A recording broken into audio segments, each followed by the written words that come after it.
အရန်ရုပ်ဖြောက်နေဆိုတဲ့သူကကိုရိုက်နေဘယ်လိုလုပ်မလဲအင်းကကိုရှိမှတော့တခါတည်းဗလာတွေပဲအဲ့ဗလာတွေကကိုပြန်ရိုက်တဲ့ဗလာတွေဖြစ်သွားတယ်ကျွန်မပြောပြစီအိမ်အောင်ရေးကိုရွေးချယ်တဲ့အခါမှာအပြင်ပန်းကိုမရွေးရဘူးအတွင်းနှလုံးသားကိုရွေးရတယ်appearance ဆိုတဲ့အပြင်ပန်းကိုရွေးပြီးတော့အတွင်းနှလုံးသားတည်းဟူသော character ကိုမရွေးရင်ပြဿနာတက်တယ်ရှောလမုန်ရွေးတဲ့သူထဲမှာဘယင်းရဲ့သမီးတွေကိုရွေးလိုက်တာဒါပေမဲ့ဘာဖြစ်လဲကမ္ဘာပေါ်မှာညံအကောင်းဆုံးဖြစ်တဲ့ရှောလမုန်လည်းပြန်ကြတာပဲသူများပြဿနာရှင်းနိုင်ပြီကိုယ့်ပြဿနာကိုမရှင်းနိုင်တာရှောလမုန်ပဲရှိတယ်ဘယ်ကနေစတင်တာလဲအပြင်ပန်းကနေစတင်တာဖြစ်တယ်ဒါကြောင့်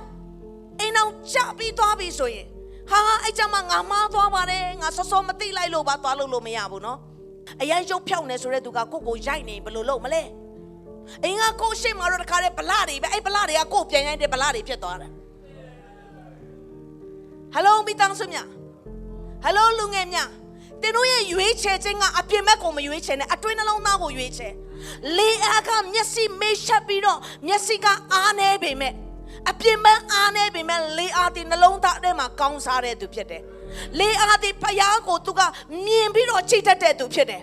ယာခေလကတော့အဲ့လိုမဟုတ်ဘူးသူကဖခင်ရဲ့ကိုးကွယ်မှုရုပ်တုမှားယွင်းတဲ့အရာတွေကိုနောက်ပိုင်းမှာပြန်တွေ့ရတယ်အဲ့ဒီအရာတွေကိုသူအဲ့တခါတည်းကလအုပ်ကုန်းကြီးအောက်ထဲမှာယူလာတဲ့သူဖြစ်လာတယ်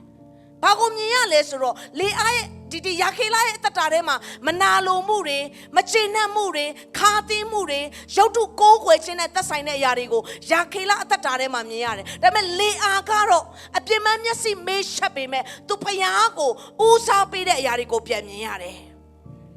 ဒါကြောင့်ဓမ္မရာဆိုပထမဆောင်ခန်းကြီး16ပိုင်းငယ်ခုနှစ်မှာထာဝရဘုရားသည်လူမြင်တကဲ့သို့မြင်တော်မူသည်မဟုတ်လူသည်အစင်းတံကိုကြည့်ရှုတတ်၏ထာဝရဘုရားမူကားနှလုံးကိုကြည့်ရှုတတ်၏အပြင်ပန်းနဲ့မရွေးနဲ့အတွင်းနှလုံးသားနဲ့ရွေးပါအိမ်ရဲ့အပြင်ပန်းကမျက်စိအတွက်ဖြစ်တယ်ဒါပေမဲ့အိမ်ရဲ့အတွင်းပိုင်းကတော့နှလုံးသားကဖြစ်တယ်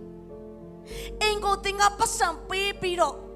ဘယ်နဲ့သိန်းဘယ်နဲ့တောင်းနဲ့သင်ကသိန်းကိုတောင်းနဲ့ချီဝယ်လို့ရပေမဲ့အိမ်တွင်းရဲ့ပျော်ရွှင်မှုကိုတော့သင်ကချစ်ချင်းမြတ်တာနဲ့ပဲတိဆောက်လို့ရတာဖြစ်တယ်